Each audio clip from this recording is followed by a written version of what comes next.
ये जंग के अंदर जंग का आगाज। उन्होंने मर्दों, औरतों और बच्चों को उनके घरों में जिंदा जला दिया।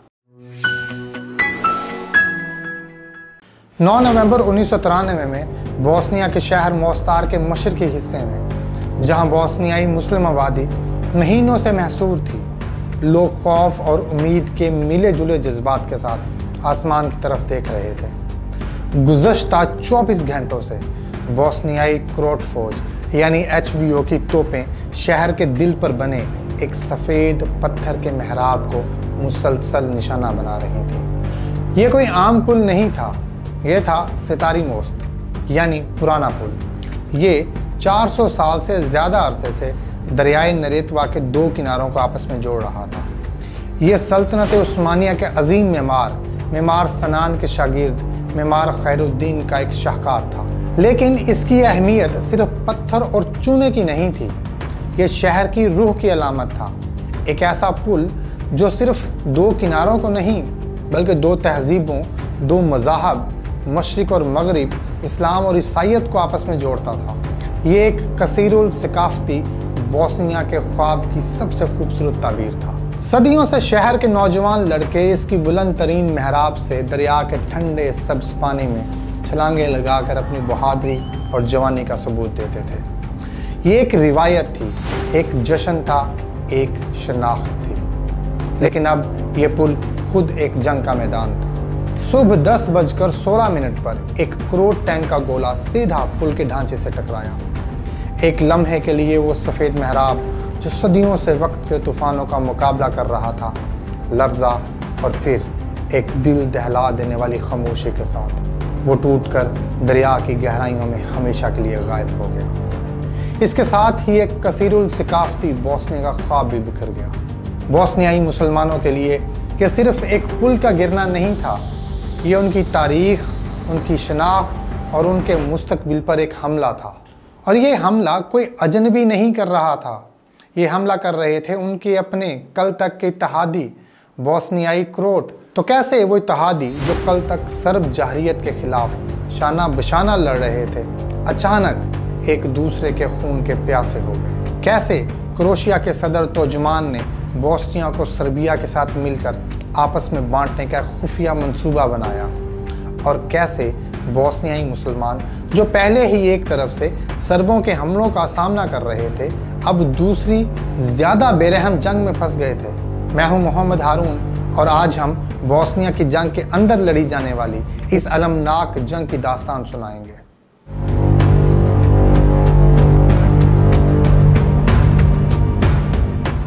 दोस्तों, इस अलमियों को समझने के लिए हमें 1992 के इब्तदाई दिनों में वापस जाना होगा। जब बोस्निया की जंग शुरू हुई थी तो बोस्नियाई मुसलमान और बोस्नियाई क्रोट कुदरती इत्तेहादी थे। दोनों ही सर्ब कौम परस्तों के अजीम सर्बिया के मंसूबे का निशाना बने। उन्होंने मिलकर बोस्नियाई सर्ब फौज और यूगोस्लावी फौज JNA के खिलाफ दिफाई लाइनें कायम की। लेकिन पर्दे के पीछे एक और ज़्यादा खतरनाक खेल खेला जा रहा था। क्रोशिया के सदर फ्रेंजो तोजुमान का अपना एक ख्वाब था, यानी ग्रेटर क्रोशिया का क़याम। इसके ख्वाब में बोस्निया के वो इलाके भी शामिल थे जहाँ क्रोट आबादी की अक्सरियत थी, ख़ास तौर पर मगरबी इलाका। मार्च 1991 में सर्बिया के सदर स्लोबोदान मिलोशेविच और फ्रेंजो तोजुमान ने एक खुफिया मुलाकात की। इस मुलाकात की तफसील आज तक पूरी तरह सामने नहीं आई, लेकिन बहुत से मौरखीन और बाद में आने वाली सबूतों से ये जाहिर होता है कि इस मुलाकात में इन दोनों कौम परस्त रहनुमाओं ने बोस्निया को एक केक की तरह आपस में काट कर तकसीम करने के एक मंसूबे पर बात की। इस मंसूबे पर अमल करने के लिए तोजुमान को बोस्निया के अंदर अपने वफादार लोगों की ज़रूरत थी और वो इसे मिले माटे बोबान की सूरत में। बोबान बोस्निया की क्रोट डेमोक्रेटिक यूनियन HDZ का एक सख्त गिर कौम परस्त रहनुमा था। उसने तोजुमान के इशारे पर नवंबर 1991 में ही बोस्निया के अंदर एक खुद साख्ता रियासत क्रोशियन कम्युनिटी ऑफ हर्जग बोस्निया के क़याम का ऐलान कर दिया। इसकी अपनी फ़ौज थी जिसे HVO कहा जाता था। उसका अपना दारुल हुकूमत था।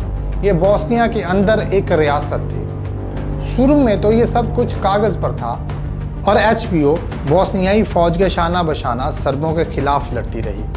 लेकिन पर्दे के पीछे वो खामोशी से उन इलाकों पर अपना कंट्रोल मजबूत कर रहे थे जिन्हें मुस्तकबिल के अजीम क्रोशिया यानी ग्रेटर क्रोशिया का हिस्सा बनाना चाहते थे। अक्टूबर 1992 में जब सर्ब फौज का दबाव कुछ कम हुआ तो HVO ने अपना असली रंग दिखाना शुरू कर दिया। उन्होंने वस्ती बोस्निया की लाशवा वैली में बोस्नियाई फौज के ठिकानों पर हमले शुरू कर दिए। ये जंग के अंदर जंग का आगाज था। ये जंग सर्बों के खिलाफ जंग से भी ज्यादा सफाकाना थी। यहाँ दुश्मन कोई अजनबी नहीं था, ये कल तक का पड़ोसी था, कल तक का दोस्त था। HVO ने नस्ल कशी की वही हिकमत अमली अपनाई जो सर्ब इस्तेमाल कर रहे थे। उनका मकसद वस्ती बोस्निया को बोस्नियाई मुसलमानों से पाक करना था। इस जुल्म का सबसे खौफनाक मुजाहरा 16 अप्रैल 1993 को आखमेची गांव में देखने को मिला। उस दिन सुबह सवेरे HVO के सिपाहियों ने इस छोटे से गांव को चारों तरफ से घेर लिया। फिर उन्होंने घर घर जाकर बोस्नियाई मुसलमानों का कत्लेआम शुरू कर दिया। उन्होंने मर्दों, औरतों और बच्चों को उनके घरों में जिंदा जला दिया। गांव की मस्जिद को धमाके से उड़ा दिया। सिर्फ चंद घंटों में 100 से ज़्यादा आम शहरी, जिसमें 32 औरतें और 11 बच्चे शामिल थे, बेदर्दी से कत्ल कर दिए गए। लाशवा वैली अब एक जहन्नुम बन चुकी थी। हज़ारों बोस्नियाई मुसलमानों को इनके घरों से निकाल दिया और उन्हें हिरासती कैंपों में कैद कर दिया, जहां इन पर तशद्दुद किया जाता। और इस जंग का दूसरा बड़ा महाज था मोस्तार शहर। 1993 के मौसम बहार में HVO ने मोस्तार के बोस्नियाई मुस्लिम अक्सरियती मशरकी हिस्से का मुहासरा कर लिया। 9 महीने तक उन्होंने शहर पर दिन रात तोपों और मार्टरों से गोलाबारी की। शहर के अंदर महसूर लोग भूख, प्यास और मौत का सामना कर रहे थे। और इसी मुहासरे के दौरान उन्होंने शहर की रूह सितारी मोस्त यानी पुराने पुल को भी तबाह कर दिया। ये सिर्फ एक फौजी कार्रवाई नहीं थी, ये एक सकाफती कत्ल था। एक पैगाम था कि अब एक साथ रहने का कोई इम्कान बाकी नहीं रहा। बोस्नियाई मुसलमान अब तारीख के एक अलमनाक मोड़ पर खड़े थे। एक तरफ मशरिक से सर्ब फौजें इन पर हमला आवर थीं और दूसरी तरफ मगरब से इनके कल तक के क्रोट इत्तेहादी उनकी पीठ में छुरा घोंप रहे थे। वो एक ऐसी जंग लड़ रहे थे जो 2 मुहाजों पर थी और जिसमें वो मुकम्मल तौर पर अकेले थे। दोस्तों, जिस वक्त बोस्निया के मुसलमान वस्ती बोस्निया में क्रोटों से लड़ रहे थे, उसी वक्त मशरकी बोस्निया में एक और इससे भी ज़्यादा खौफनाक ड्रामा अपने क्लाइमेक्स की तरफ बढ़ रहा था। ये कहानी है एक ऐसे शहर की जिसे दुनिया ने महफूज करार दिया था, फिर इसी दुनिया ने इसे भेड़ियों के आगे डाल दिया। ये कहानी है सर्बनिस्ता की। 1993 में जब सर्ब फौज ने मशरकी बोस्निया में मुसलमानों का सफाया शुरू किया तो हज़ारों पनाहगज़ीनों ने सर्बनिस्ता के कब्ज़े में पनाह ली, जो इस वक्त बोस्नियाई फौज के कंट्रोल में था। शहर की आबादी चंद हज़ार से बढ़कर 60,000 तक पहुंच गई। यहाँ खुराक, पानी और अद्वियात की शदीद किल्लत थी। इसी दौरान आलमी दबाव के तहत अक़वाम मुत्तहिदा ने कदम उठाया। अप्रैल 1993 में उन्होंने सर्बनिस्ता को चंद दूसरे कस्मों के साथ UN सेफ एरिया करार दे दिया। इसका मतलब था कि ये इलाका अब अक़वाम मुत्तहिदा की हिफाजत में है और इस पर कोई भी फौजी हमला जंगी जुर्म तस्वुर किया जाएगा। बोस्नियाई फौज को हुक्म दिया गया कि वो शहर से अपने भारी हथियार निकाल ले और इसके बदले अक़वाम मुत्तहिदा ने इनकी हिफाजत की जिम्मेदारी ली। लेकिन ये एक बहुत बड़ा धोखा था। उस हिफाजत के लिए सिर्फ चंद 100 हल्के हथियारों से लैस डच अमन फौजियों का एक दस्ता तैनात किया गया, जिसके पास टैंकों और तोपों का मुकाबला करने के लिए कुछ नहीं था। सर्बनित्सा के मुसलमान अब निहत्ते थे और इनकी वाहिद उम्मीद अक़वाम मुत्तहिदा का नीला परचम था। 2 साल तक ये नाजुक सूरत हाल कायम रही। शहर मुहासरे में था, लोग भूख से मर रहे थे, लेकिन वो कम से कम जिंदा थे।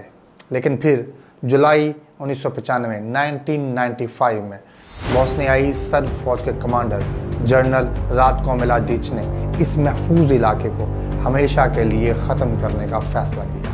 6 जुलाई 1995 को इसकी फौज ने शहर पर हमला कर दिया। डच अमन फौजियों ने फिजाई मदद की दरख्वास्त की, लेकिन नेटो के चंद जहाज़ों ने सिर्फ चंद बम गिराए और फिर पीछे हट गए। 11 जुलाई को जनरल रात्को मिलादिच फातेहाना अंदाज में सरबनित्सा के खाली कस्बे में दाखिल हुआ। उसके साथ टीवी कैमरे थे। उसने कैमरे के सामने खड़े होकर तारीख के वो बदनामे ज़माना अल्फाज कहे। हम 11 जुलाई 1995 को सर्ब्रेनित्सा में हैं। हम ये शहर सर्ब कौम को तोहफे में देते हैं। आखिरकार इस इलाके में तुर्कों से बदला लेने का वक्त आ गया है। बदला लेने का वक्त शुरू हो चुका था। शहर के हज़ारों खौफजदा मुसलमान पनाह के लिए करीबी गांव पोटोचारी में मौजूद डच फौजियों के अड्डे की तरफ भागे, लेकिन उस बेस के अंदर सिर्फ चंद हजार लोगों के लिए जगह थी। 20,000 से ज़्यादा लोग, जिनमें ज़्यादातर औरतें, बच्चे और बूढ़े थे, अड्डे के बाहर जमा हो गए। यहाँ जनरल मिलादिच ने अपना सबसे बड़ा धोखा खेला। उसने पनाह गज़ीनों को यकीन दिलाया कि उन्हें कुछ नहीं कहा जाएगा और उन्हें महफूज तरीके से बोस्नियाई हुकूमत के ज़ेरे कंट्रोल इलाके में पहुंचा दिया जाएगा। इसने बच्चों के सरों पर हाथ फेरा और उन्हें चॉकलेटें दी, लेकिन उसी वक्त उसके सिपाहियों ने एक मुनज़्ज़म और सफ़ाकाना मंसूबा शुरू कर दिया। उन्होंने तमाम मर्दों और लड़कों को जिनकी उम्रें 12 से 77 साल के दरमियान थी, इनकी माओं, बीवियों और बहनों से ज़बरदस्ती अलग करना शुरू कर दिया। औरतों की चीखें आसमान तक पहुंच रही थी, लेकिन बेबस डच फौजी सिर्फ देख रहे थे। उसके बाद औरतों और बच्चों को बसों में भरकर बोस्नियाई इलाके की तरफ भेज दिया गया, लेकिन 8,000 से ज़्यादा मर्दों और लड़कों को रोक लिया गया। अगले चंद दिनों में तारीख की सबसे मुनज़्ज़म नस्ल कशी का आगाज़ हुआ। इन निहत्ते कैदियों को स्कूलों, गुदामों और खेतों में ले जाया गया। वहाँ उन्हें कतारों में खड़ा करके मशीन गनों से भून दिया गया। जो बच गए उन्हें एक एक करके गोली मारी गई। ये जुल्म ख़त्म नहीं हुआ। इसके बाद सर्ब फौज ने सबूत मिटाने के लिए बुलडोज़र और खुदाई करने वाली मशीनों का इस्तेमाल किया। उन्होंने लाशों को दर्जनों इज्तिमाई कब्रों में दफन कर दिया, लेकिन ये भी काफ़ी नहीं था। चंद महीनों बाद जब उन्हें आलमी तहकीकात का ख़तरा महसूस हुआ, तो उन्होंने इन कब्रों को दोबारा खोदा, लाशों के टुकड़ों को दूसरी नामालूम जगहों पर, जिन्हें सानवी कब्रें कहा जाता है, मुंतकिल कर दिया। इनका मकसद था सच को हमेशा के लिए ज़मीन में दफन कर दिया जाए, ताकि कोई भी ये साबित ना कर सके कि यहाँ क्या हुआ। दूसरी जंग अज़ीम के बाद यूरोप की सरजमीन पर होने वाला ये सबसे बड़ा कत्लेआम था। ये एक ऐसी नस्ल कुशी थी जो अक़वाम मुत्तहिदा के महफूज इलाके में उनके अपने फौजियों की आंखों के सामने हुई। सरबनिस्ता की नस्ल कशी की खबरों और तस्वीरों ने आखिरकार दुनिया को इसकी बेहिसी की नींद से झंझोड़ दिया। 3 साल तक आलमी ताकतें, ख़ास तौर पर अमेरिका और मगरबी यूरोप, इस जंग में बराह रास्त फौजी मुदाखलत से गुरेजा रही थी। वो इसे एक पेचीदा खाना जंगी करार देते थे और अक़वाम मुत्तहिदा के अमन फौजियों की नाकाफ़ी मौजूदगी पर इक्तफ़ा करते थे। लेकिन सरबनिस्ता ने सब कुछ बदल दिया। ये एक वाज़े पैगाम था। सिफारतकारी और अमन फौज नाकाम हो चुकी थी। 28 अगस्त 1995 को जब बोस्नियाई सर्ब फौज ने सराइवो की मार्केट पर एक और मोहलिक मार्टर हमला किया, जिसमें 43 आम शहरी हलाक हो गए, तो ये आखिरी दिन का साबित हुआ। अब अमेरिका के सदर बिल क्लिंटन के पास अमल करने के सिवा कोई चारा नहीं था। उन्होंने नेटो को फौजी कार्रवाई की इजाज़त दे दी। 30 अगस्त 1995 को ऑपरेशन डेलिब्रेट फोर्स का आगाज़ हुआ। यह दूसरी जंग अज़ीम के बाद यूरोप में नेटो की सबसे बड़ी फौजी कार्रवाई थी। नेटो के जंगी जहाज़ों ने 2 हफ्तों तक बोस्नियाई सर्ब फौज के ठिकानों, इनके कमांड सेंटर, असलहा के डिपो और फ़िज़ाई दिफाई निज़ाम पर शदीद बमबारी की। यह जंग का फैसला कुन मोड़ था। फ़िज़ाई हमलों ने बोस्नियाई सर्ब फौज की कमर तोड़ दी। ज़मीन पर बोस्नियाई कुर्द और बोस्नियाई मुस्लिम फ़ौजों ने, जो अब दोबारा मुत्तहिद हो चुकी थी, एक बड़ा हमला किया और सर्बों के ज़ेर कब्ज़ा वसी इलाकों को वापस छीन लिया। जंग का पांसा पलट चुका था। अब मिलोसेविच और बोस्नियाई सर्ब क़यादत को एहसास हो गया था कि वो ये जंग हार रहे हैं। वो मुज़ाकरात की मेज़ पर आने के लिए मजबूर हो गए। नवंबर 1995 में तमाम फरीकैन के रहनुमाओं, सर्बिया के सदर स्लोबोदान, क्रोएशिया के सदर फ्रांजो तोजमान और बोस्निया के सदर अली इज़्ज़त बेकोविच को अमेरिका के शहर डेटन ओहायो में एक वेरान एयरफोर्स बेस पर इकट्ठा किया गया। इन मुज़ाकरात की क़यादत कर रहा था एक बेरहम, जारहाना और इंतहाई ज़हीन अमरीकी सफारतकार रिचर्ड हॉलब्रोक, जिसे इसकी सख्त गिर हिकमत अमली की वजह से दी बुलडोज़र कहा जाता था। यह मुज़ाकरात 21 दिन तक जारी रहे। ये इंतहाई शदीद और मुश्किल थे। हॉलब्रोक ने तीनों रहनुमाओं को अमली तौर पर इस बेस पर कैद कर दिया और इन पर दबाव डाला कि वो एक मुआहदे तक पहुँचे। कई बार मुज़ाकरात टूटने के करीब पहुँचे, लेकिन हॉलब्रोक के दबाव और अमरीकी ताकत की धमकी ने उन्हें दोबारा मेज़ पर आने पर मजबूर कर दिया। 21 नवंबर 1995 को डेटन अमन मुआहदा, डेटन पीस अकॉर्ड पर दस्तखत हो गए। डेटन मुआहदे ने वो काम किया जो 3 साल की सिफारतकारी ना कर सकी थी। उसने जंग को रोक दिया। बोस्निया के लोगों ने आखिरकार अमन का सांस लिया, लेकिन यह अमन एक बहुत भारी कीमत पर आया था। इस मुआहदे ने बोस्निया को एक मुत्तहिदा मुल्क के तौर पर तो बरकरार रखा, लेकिन इसने इसे अंदर से 2 हिस्सों में तकसीम कर दिया। मुल्क को 2 एंटिटीज़ में बांट दिया गया। एक एंटिटी थी द फेडरेशन ऑफ बोस्निया और दूसरी थी रिपब्लिका सर्बिस्का। ये तकसीम बड़ी हद तक जंग के दौरान कायम होने वाली फ्रंट लाइंस पर मबनी थी। इसने अमली तौर पर नस्लकुशी के नतायज को तस्लीम कर लिया और इसे कानूनी हैसियत दे दी। जंग ख़त्म होने के बाद इंसाफ की एक तवील और मुश्किल जदोजहद शुरू हुई। हेग, नीदरलैंड में अक़वाम मुत्तहिदा ने साबिक यूगोस्लाविया के लिए बैनुल-अक़वामी फौजदारी tribunal, international criminal tribunal for the former Yugoslavia (ICTY) कायम किया। साल हा साल तक यह ट्रिब्यूनल जंगी मुजरमों को कटहरे में लाता रहा। स्लोबोदान मिलोसेविच को गिरफ्तार किया गया, लेकिन वो मुकदमे के फैसले से पहले ही दिल का दौरा पड़ने से मर गया। रादोवान क्रातेश और रातको मिलाविच को बोस्नियाई सर्बों के सियासी और फौजी रहनुमा कई साल तक मफरूर रहे, लेकिन आखिरकार उन्हें भी पकड़ लिया गया और पकड़कर ट्रिब्यूनल के हवाले कर दिया गया, जहां उन्हें नस्लकुशी और इंसानियत के खिलाफ जराइम का मुजरम करार दे दिया गया, जिसके नतीजे में उन्हें उम्र कैद की सज़ा सुनाई गई। जंग ख़त्म हो चुकी थी, लेकिन उसके ज़ख्म आज भी ताज़ा हैं। बोस्निया आज एक मुल्क तो है, लेकिन एक गहरी तकसीम का शिकार है। वो भाईचारा जो कभी इसकी पहचान था, अब शक और नफ़रत की दीवारों के पीछे छुप गया है। सर्वनिस्ता की माएँ आज भी अपने प्यारों की हड्डियाँ इज्तमाई कब्रों से तलाश कर रही हैं। ये कहानी हमें याद दिलाती है कि नफ़रत के बीज कितनी जल्दी एक खौफनाक दरख्त बन सकते हैं, और ये कि आलमी बिरादरी की खामोशी भी एक जुर्म हो सकती है। ये 20वीं सदी का एक सबक है जो कभी फरामोश नहीं किया जाना चाहिए। तो दोस्तों, ये थी बोस्निया की जंग की मुकम्मल और अलमनाक दास्तान। हमें उम्मीद है कि आपके लिए ये वीडियो मालूमाती रही होगी। हमें कमेंट्स में ज़रूर बताइए आप इस कहानी के बारे में क्या सोचते हैं। अगर आपको हमारी काविश पसंद आई है तो इस वीडियो को लाइक करें, अपने दोस्तों के साथ शेयर करें और हमारे चैनल को सब्सक्राइब करना ना भूलें।